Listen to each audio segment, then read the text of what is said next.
Dans cette deuxième vidéo, je vais vous donner une méthode pour résoudre des inéquations.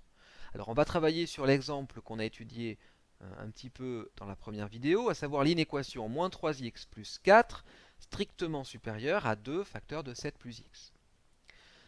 Pour résoudre ce genre d'inéquation, on va commencer par supprimer les parenthèses en développant ce qui peut être développé. Donc ici on peut développer le membre de droite, 2 facteurs de 7 plus x. Quand on le développe, distributivité de cinquième, on obtient 2 fois 7 plus 2 fois x.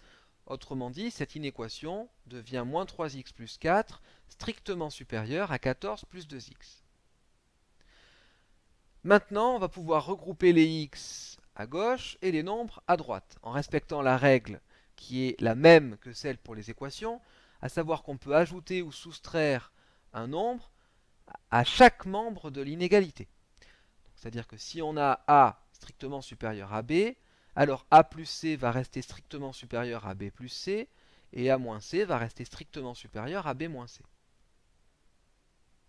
Ici, je vais donc enlever 2x à droite et à gauche, et je vais enlever 4 à droite et à gauche. Et j'obtiens donc moins 3x moins 2x, strictement supérieur à 14 moins 4. Simplification faite.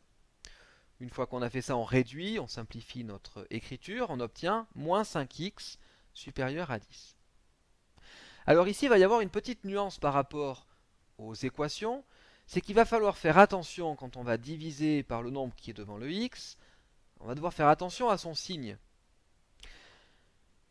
Donc on va diviser les deux membres par le nombre qu'il y a devant le x en respectant la règle suivante. Si le nombre par lequel on divise est positif, alors on ne change pas le sens de l'inégalité. Ça ne change rien. Si par contre, le nombre par lequel on divise est négatif, eh bien dans ce cas, on doit changer le sens de l'inégalité. Ça change tout. Ici, on va diviser chaque membre par moins 5. Moins 5 est un nombre négatif. Donc on avait le symbole strictement supérieur à, on est obligé de le changer en strictement inférieur à. On obtient donc moins 5x divisé par moins 5, strictement inférieur à 10 divisé par moins 5. On n'a plus qu'à simplifier si possible, si on a une forme fractionnaire et à conclure. Donc on obtient x strictement inférieur à moins 2. Ça signifie quoi? Ça signifie que l'ensemble des solutions de notre inéquation sont tous les nombres qui sont strictement inférieurs à moins 2. Par exemple, moins 4 est solution, comme on l'a vu précédemment.